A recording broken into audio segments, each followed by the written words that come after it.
you start understanding that the leads don't have quality. So they lack quality, low quality leads, so on and so forth.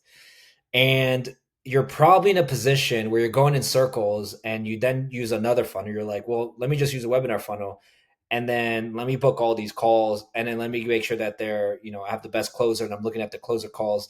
And then you start getting into this cycle again, right? So I'm going to break down three main reasons and break down those reasons as well as to how you can take any funnel and actually make sure that the sales process replace in a way to actually be your funnel so you can take any funnel and make sure that you can optimize and scale from there.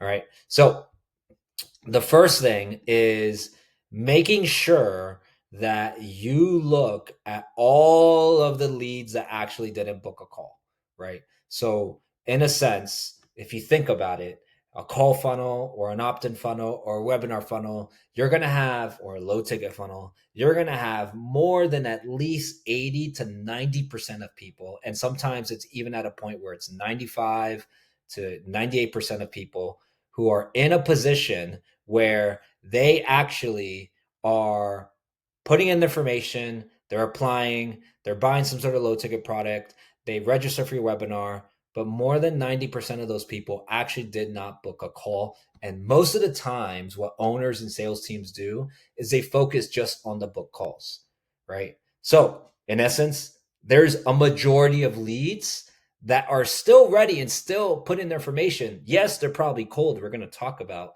what that looks like.